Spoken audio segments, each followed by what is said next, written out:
I'm Anshika Shrivastava from DevOps Batch D1 Honors, and today we'll be talking about the industrial and social applications of machine learning. So, the 6 diverse domains that we'll be covering today are as follows.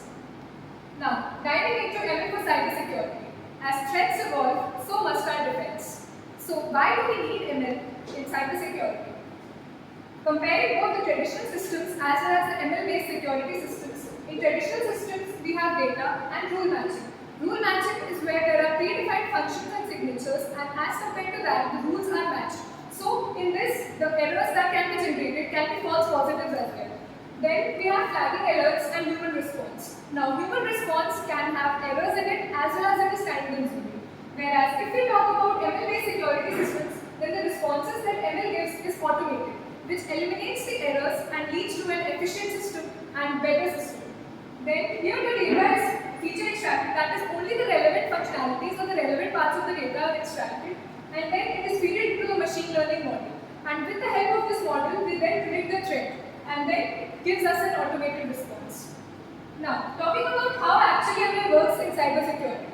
The first component is data collection, where data is collected from various sources. The data is in pure raw form, and so the pure raw form is then extracted, that is feature engineering is done.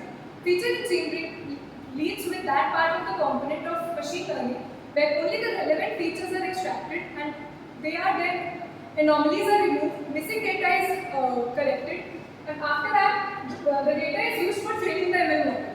So it can be divided in 3 sets: training sets, testing sets and validation sets.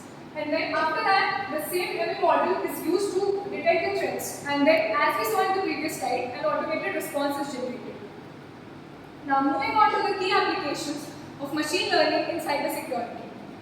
Intrusion detection systems. So, we often see that a hacker gets unauthorized access to our website and can hack the content and get an access to it. So, to prevent this from happening, we have intrusion detection systems which bypass the intruders. Then we have user behavior analytics, where any anomaly or any unusual behavior from the user side is detected so as to see if the user is a cyber attacker. Then moving on to network traffic analysis. This regulates all the inbound and outgoing traffic routes. Then coming to spam and phishing detection. Now what is phishing? Phishing is that component which deals with when any user gets the access to the system and pretends to be someone who he or she is not. That is identity theft or money can be stolen. So machine learning helps to deal with phishing detection. Then we have malware detection, where the malicious software can be stopped with the help of machine learning algorithms.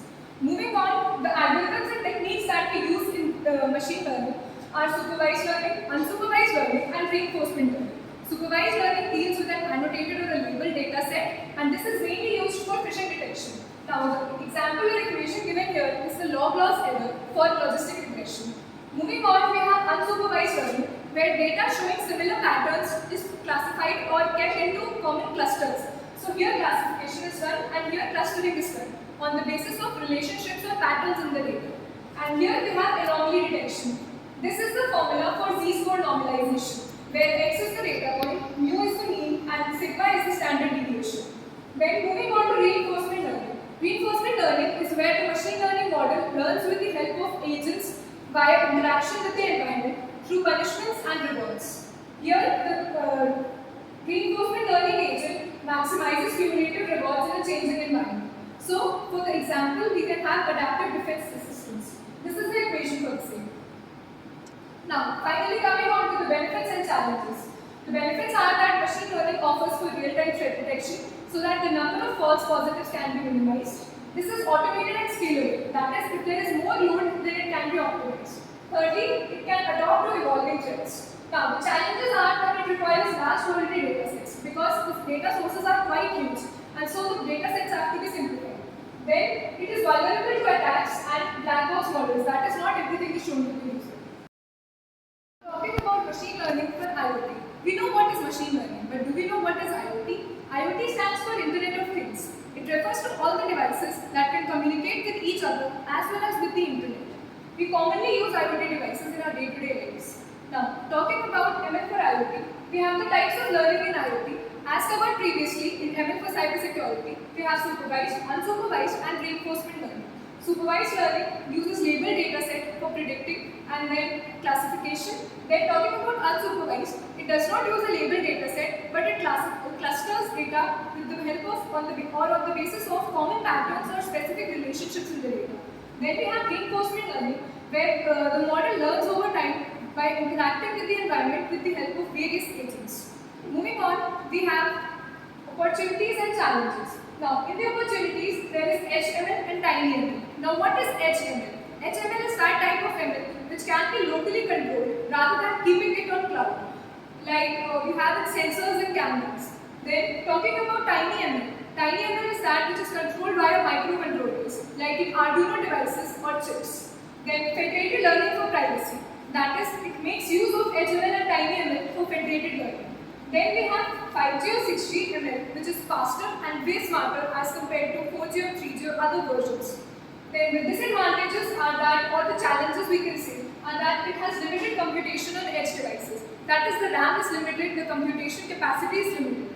Then real-time constraints. Now, in a real-world environment, we want our model to work faster, but ML tends to be slow or complex at times and provides various restrictions or constraints. So it does not offer instant answers or replies. Then privacy and security concerns, where there can be intruders or hackers paving their way into our systems in an unauthorized way. Moving on, let's talk about the key applications of machine learning in IoT. So first we have predictive maintenance, where we are predicting the flaws or failures before they are actually occurring. Then talking about energy optimization, where power usage can be controlled with the help of machine learning, and it offers a smarter control. Then smart homes. Now, as our devices are getting smarter, we have to ensure that the devices get wiser as well. So adaptive lighting, heating based on user behavior. Then we have healthcare in IoT. Healthcare is quite a vast domain which we will be covering in the future slides. Here, let's talk about it in short, that it monitors the vitals and detects irregularities instantly. Then we have anomaly detection, where any faulty behavior is detected from the sensors or any cyber intrusions, that is unauthorized access is detected. Then finally we have ML and IoT. IoT generates massive real-time data from sensors and devices. Now, this data is very huge, so we have to work on this large quantity data sets and simplify it for our usage. Then traditional rule-based systems cannot adapt to dynamic environments because the environments keep on changing due to various other factors. And if we go with the traditional learning system, then there can be errors in the manual approach. Now, talking about the final component, which is ML enables intelligent automated decisions. That is, we are training the machine to behave like a human brain, which mimics the human patterns and behaviors. And this helps in real-time systems. For turning data into diagnosis, ML is the new stethoscope. So now we will be talking about machine learning in healthcare. How healthcare works without machine learning. First, we have information overload. That is, the information is collected from various sources, and so the information tends to become quite a lot in number. And so these large quantity data sets need to be simplified. Then we have diagnostic inconsistency. As a doctor who operates in the rural area may give another diagnosis as compared to another doctor who operates in the urban areas. Then we have late detection of diseases, which is quite hazardous for the health of the patient. Then human error due to manual monitoring, as it is more time consuming and more errors are there in human approach. Then generic treatment calls for need for personalization. That is, one size fits all solution is not viable in this situation.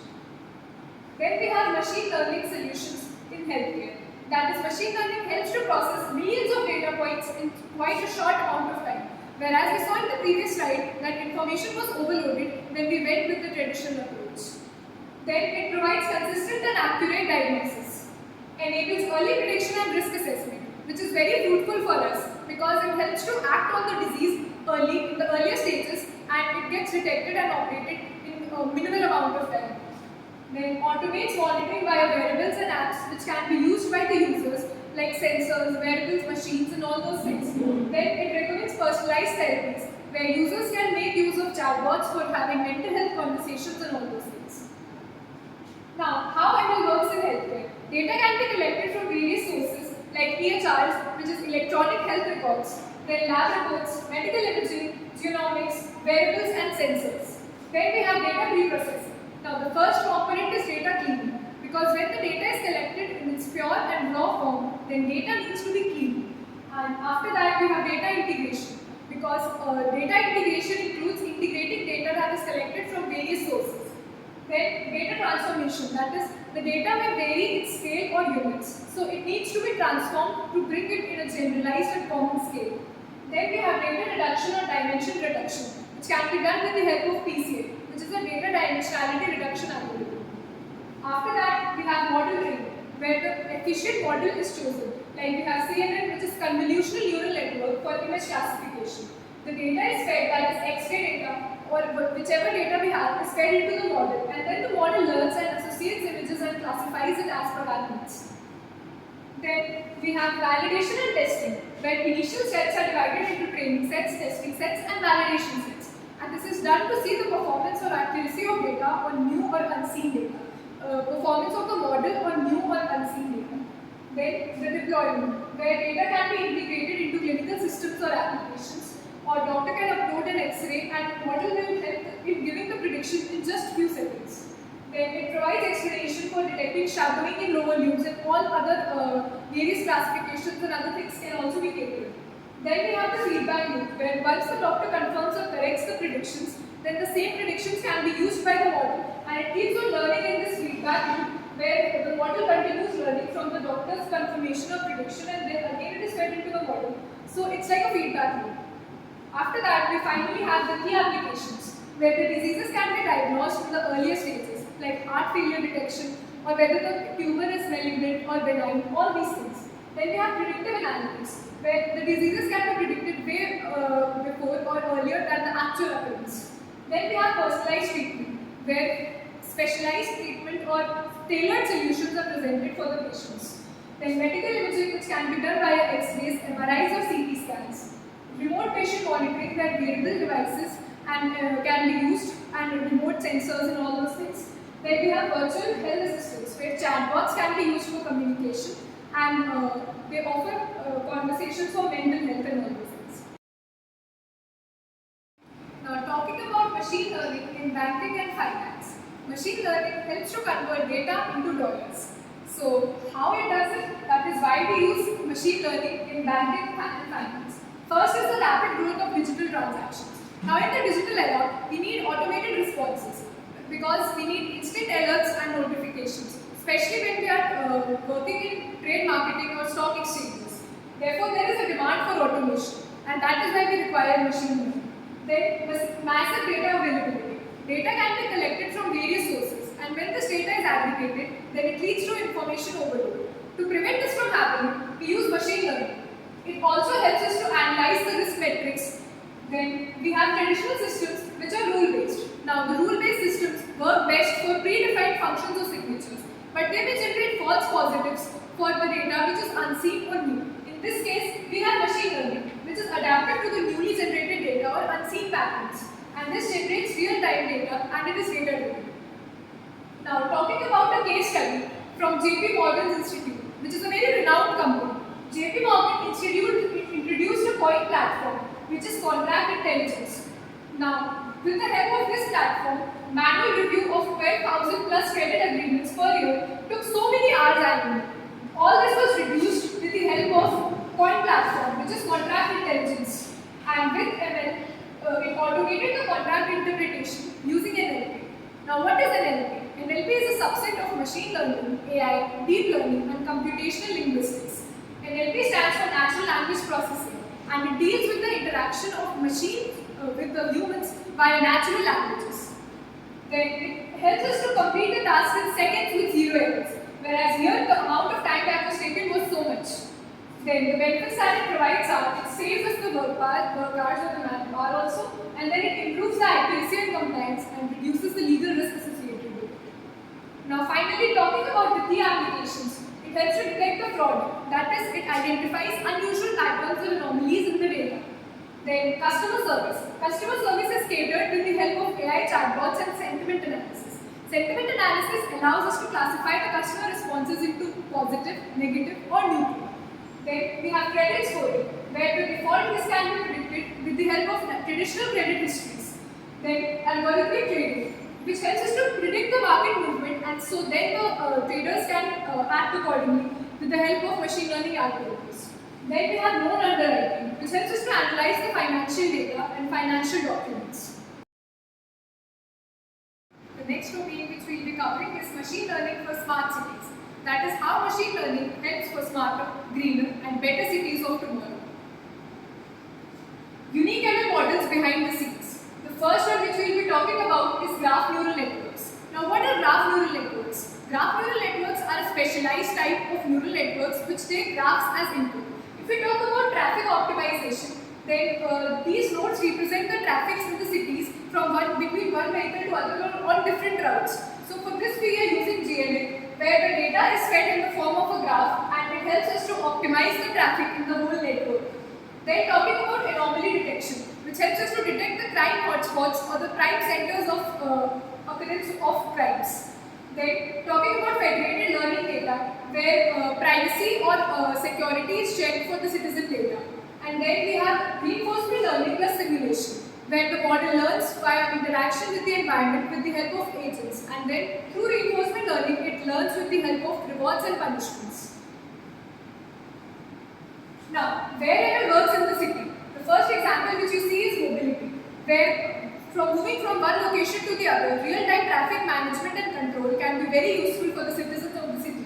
Then utilities, that is dynamic energy demand predictions. Then sanitization and cleanliness, where waste routes and all these things can be optimized with the help of machine learning. Then safety, which offers for intelligent surveillance and crowd protection. Then infrastructure, which talks about the physical structures and maintenance of roads, bridges and all these things.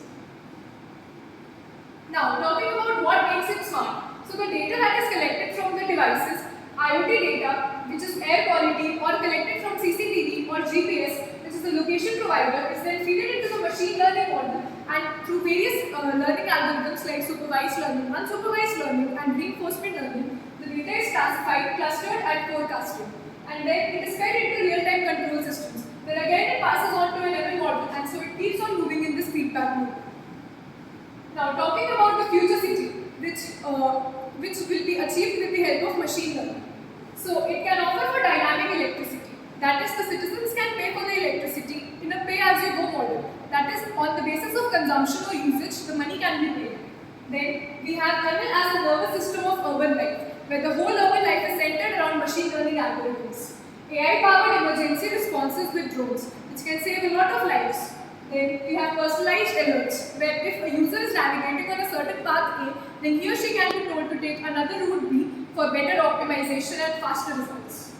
That is it for machine learning in smart cities. Last segment, let's talk about machine learning for social issues. That is right from homes to hunger. Everything is catered by machine learning. First, key social domains where machine learning helps. The first one is environment. It can cater to air pollution, wildlife monitoring and forecasting. Then health, where disease outbreak and disease prediction can be done. We talked about healthcare in the previous modules. Then education, where it helps to predict the number of students who are at the brink or have chances of dropping out. Along with that, it offers personalized learning. With the help of ChatGPT and other training bots, we can use it for personalized education purposes. Then hunger and poverty, where food distribution optimization, whereas poverty mapping is done with the help of machine learning algorithms. Then social justice, so that there is no bias or error in the political or judicial systems. Now talking about some real-world examples where machine learning actually helped. So UN's Hunger Map Live, where machine learning plus satellite image data was used to predict food insecurity.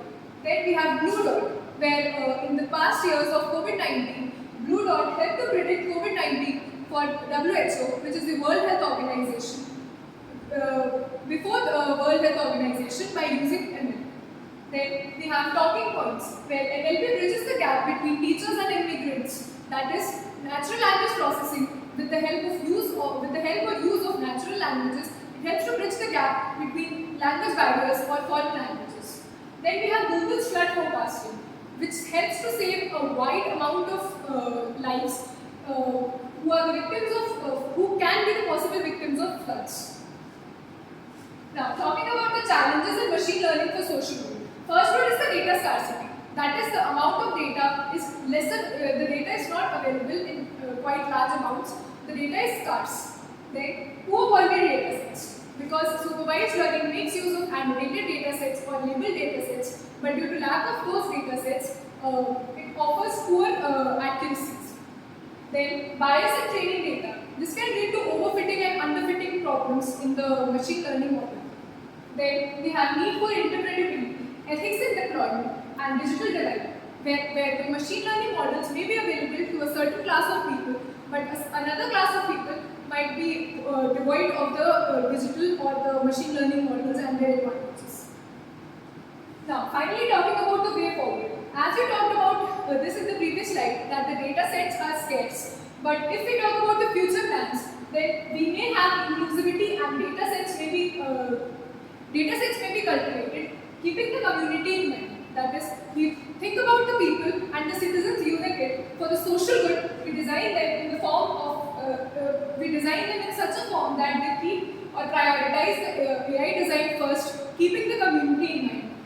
Then we have explainable AI, where it can be used to build trust and gain the upper hand among the citizens.